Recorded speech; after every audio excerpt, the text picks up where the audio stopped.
ሕይወት መዝገብ ቃሉን ያስነበቡህ የተዋህዶ አርበኞች ቅዱሳን ዋኖችህ የድካም ዋጋቸው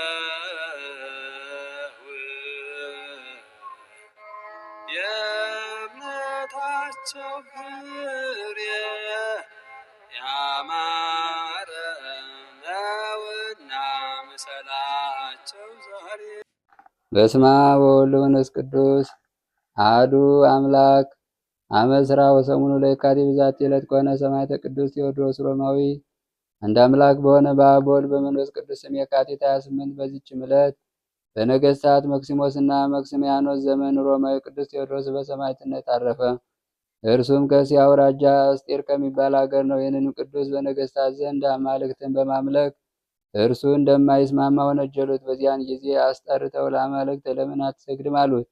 እርሱም እኔ ክርስቲያን ነኝ፣ ከሕያው እግዚአብሔር ልጅ ከጌታዬ ከኢየሱስ ክርስቶስ በቀር ሌላ አላመልክም ብሎ መለሰላቸው። የበርሜዎስጦስ ልጅ ንጉሥ ለአማልክቶቼ ብትገዛ በጭፍሮችና በመኳንንቶቼ ሁሉ ላይ አለቃ አድርጌ ሾምሃለሁ፣ ብዙ ወርቅና ብር የከበሩ ልብሶችንም እሰጥሃለሁ አለው። ቅዱስ ቴዎድሮስም ወርቅና ብር ለጥፋት ይሁን፣ እኔስ በንጉሴ በሕያው እግዚአብሔር ልጅ በኢየሱስ ክርስቶስ ባለጸጋ አለቃ ነኝ አለው። ንጉሡም ለአምላክ ልጅ አለውን አለው። የከበረ ቴዎድሮስም አዎን፣ ከመለኮቱ ባህሪ የተገኘ ከእርሱ ጋር ዓለምን የፈጠረ በእውነት ልጅ አለው ብሎ መለሰለት። ንጉሡም አምላክን ብናውቀው ልናገኘው እንችላለን አለው። ቅዱስ ቴዎድሮስም ወደ እርሱ ከተመለስክ እኔ ጭፍራ ትሆናለህ፣ የተወደደ መስዋዕትም ያደርግልሃል አለው። ንጉሡም ነገር አታብዛ፣ ብዙ ገንዘብ ሰጥ ዘንድ ለአማልክቶቼ መስዋዕትን አቅርብ እንጂ አለው። የከበረ ቴዎድሮስም ንጉሡን ረገመው፣ ጣዖታቱንም ሰደበ። በዚያን ጊዜ ንጉሡ ተቆጣ። ልብሱንም እንዲገፉት በትምህርቱም ካመኑ አሕዛብ ጋር በጨለማ ቤት ያስሩት ዘንድ አዘዘ። የከበረ ቴዎድሮስም ጸለየ። በሌሊትም ወጣ፣ እንጨቶችንም ሰብስቦ ጣዖቶችን ሁሉ አመድ እስኪሆኑ ድረስ አቃጠላቸው። እንዳይሰሙ በአገልጋዮቻቸው ላይ እግዚአብሔር ከባድ እንቅልፍ አሳድሮባቸዋልና። ለንጉሡም በነገሩት ጊዜ አጽንቶ አሰረውና ልዩ ልዩ በሆነ በጽኑ ስቃይ አብዝቶ ያሰቃየው ዘንድ ለመኮንኑ ሰጠው። መኮንኑም እንዲህ አለው፣ ለንጉሥ ለምን አትታዘዝም? ለአማልክቶች ስለምን አትሰዋም? የከበረ ቴዎድሮስም እኔ ለረከሱ አማልክት አልሰዋም፣ ለከሃዲ ንጉሥም አልታዘዝም ብሎ መለሰለት። መኮንኑም ይህን በሰማ ጊዜ እጅግ ተቆጣ። ከወንበሩም ላይ ተነስቶ እንደ ነብር ተወርውሮ አንገቱን አነቀውና የከበረ ቴዎድሮስን በምድር ላይ ጥሎ ፊቱን ጸፋው፣ በእግሮቹም ረገጠው። እግዚአብሔር ትዕግስቱን አይቶ የመላእክት አለቃ ቅዱስ ገብርኤልን ላከለት። መኮንኑም ገሎ ከምድር አዘቅት አሰጠመው። ለከበረ ቴዎድሮስን በእስያ ሀገር ውስጥ እየተዘዋወረ የጌታ ኢየሱስ ክርስቶስን ሃይማኖት እንዲያስተምር መንፈሳዊ ጻዕዳ ፈረስን ሰጠው። ንጉሡም ይህን በሰማ ጊዜ የከበረ ቴዎድሮስን ከነፈረሱ እንዲይዙት በትምህርቱም ያመኑትን ሁሉ እንዲገሉ 100 ፈረሰኞች ወታደሮችን ላከ። ከሴቶችና ከልጆች በቀር 6048 ሰውን ገደለ። ሊይዙትም ወደ ቅዱስ ቴዎድሮስ በደረሱ ጊዜ ፈረሱ በላያቸው ተወረወረ። ከአፉም እሳትን አውጥቶ አመድ እስኪሆኑ አቃጠላቸው። ነገር ግን ሌሎች አግኝተው ያዙትና ወደ ንጉሥ ወሰዱት። እርሱም ወደ እስር ቤት እንዲያስገቡት እንዳይበላና እንዳይጠጣም ደጃፎችን እንዲዘጉበት አዘዘ። ከዚህ በኋላ የክብር ባለቤት ጌታችን ኢየሱስ ክርስቶስ ተገለጸለትና ቃል ኪዳን ሰጠው። በዚያንም ጊዜ ከእስር ቤት አውጥተው ዘቅዝቀው ሰቀሉት። ደሙም እንደ ውሃ እስኪፈስ ከላም ቆዳ በተሰራ ጅራፍ ገረፉት። ደም የነካቸውን ብዙ በሽተኞች ዳኑ።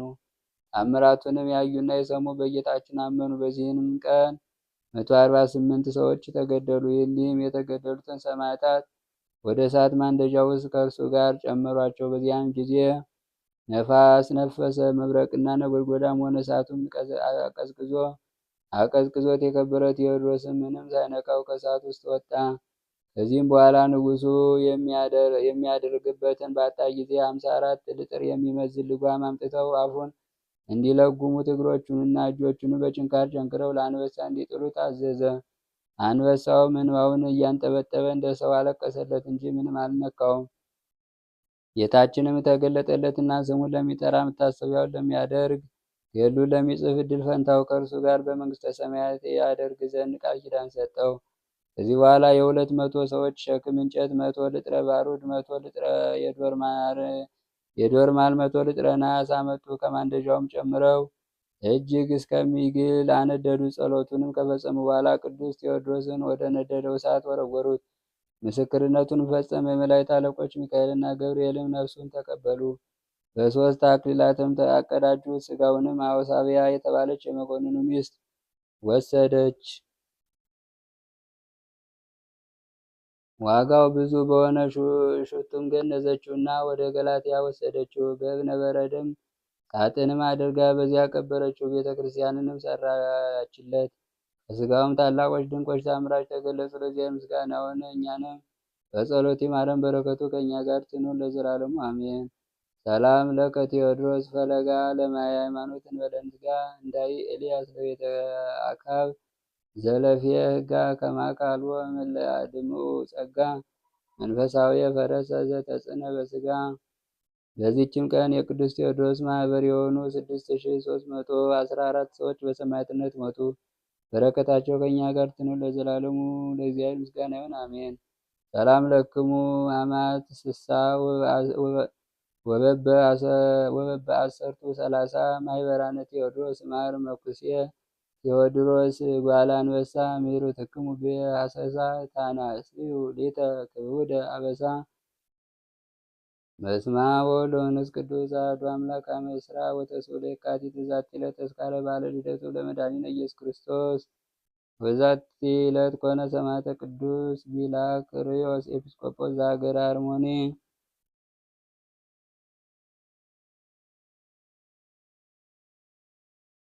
በስመ አብ ወወልድ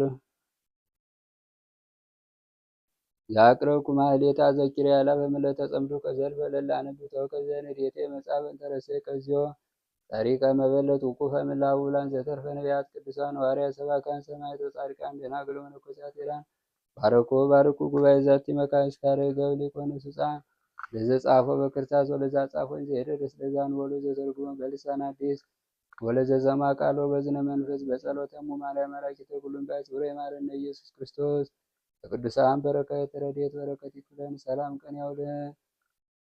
አቡነ ዘበሰማያት